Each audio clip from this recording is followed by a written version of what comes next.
अस्सलाम वालेकुम दोस्तों, उम्मीद करता हूँ आप सब लोग खैरियत से होंगे। कतर वीज़ा सेंटर में बहुत से लोगों की बायोमेट्रिक जो है वो फिंगरप्रिंट्स मैच नहीं होते। कैप्चर फेलियर का जो बार बार ऑप्शन उनको आ रहा होता है, नोटिफिकेशन आ रहा होता है, क्योंकि उनके रिंकल्स होने की वजह से या ज़्यादा एज होने की वजह से उनकी जो फिंगरप्रिंट्स हैं वो हाथ से उड़ चुके होते हैं। तो इसके मुतबादिल रास्ता कतर वीज़ा सेंटर में क्या है, ये कमेंट में भी आया है और बहुत से कमेंट्स इस तरह के तकरीबन 4 से 5 कमेंट मैंने पढ़े हैं कि लोग ये पूछते हैं कि किसी एक्सीडेंट की वजह से उनकी जो फिंगर है वो आधी कट चुकी है, मतलब आधी मौजूद है और आधी जो है कट चुकी है, तो क्या वो वीज़ा अप्लाई कर सकते हैं या नहीं। और दूसरा, फिंगरप्रिंट्स और बायोमेट्रिक के सिलसिले में उनके लिए क्या मुतबादिल रास्ता जो है QVC की तरफ से अपनाया जाता है। अच्छा, कतर वीज़ा सेंटर में फिंगर कटी होना कोई बड़ी बात नहीं है, उसके मुतबादिल रास्ता है, आप वीज़ा जो है अप्लाई कर सकते हैं, इसमें कोई इशू नहीं है, अनलेस कि कोई बड़ी बीमारी आपको मेडिकल में ना हो वीज़ा हासिल करने में।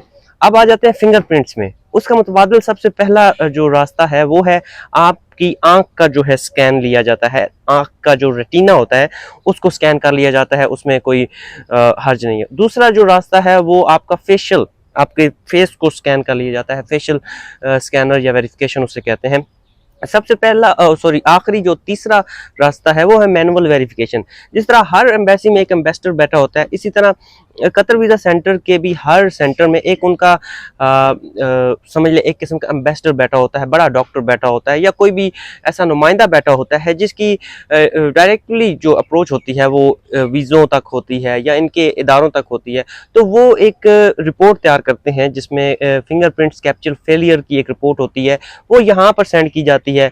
यहाँ से कंडीशन को देखते हुए रिकमेंड किया जाता है कि इनका आई स्कैन ले लिया जाए या फेशियल स्कैन ले लिया जाए या इनका जो मैनुअल वेरिफिकेशन की जाए। मैनुअल वेरिफिकेशन कुछ दस्तावेजात भी हो सकते हैं, पेपर वर्क भी हो सकता है कि वो वेरीफाई कर लिया जाए तो मामला जो है वो ठीक हो जाता है। तो वेरिफिकेशन जो है मैनुअली, जिस तरह एक कमेंट में भी दोस्त ने कहा कि उनके ऑफिसर से मिलना पड़ता है, तो हर QVC में उनका एक नुमाइंदा बैठा होता है। जिस तरह हर एम्बेसी में एक एम्बेसडर बैठा होता है, तो एक बड़ा उनका जो ऑफिसर होता है वो बैठा होता है।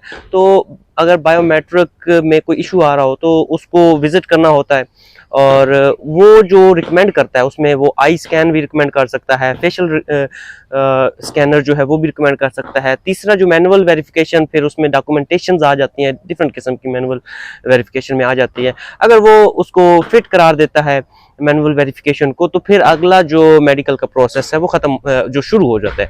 और इसमें 3 मैंने आपको रास्ते बता दिए। पहला मैनुअल वेरिफिकेशन, दूसरा आई का जो है वो आंख का जो रेटिना है उसका स्कैन करना, और तीसरा जो है वो है फेशियल स्कैन करना। तो 3 रास्ते हैं अगर आपकी बायोमेट्रिक जो है फिंगरप्रिंट्स में ना आ रही हो। मिलते हैं नेक्स्ट वीडियो में। शुक्रिया, खुदा हाफिज़।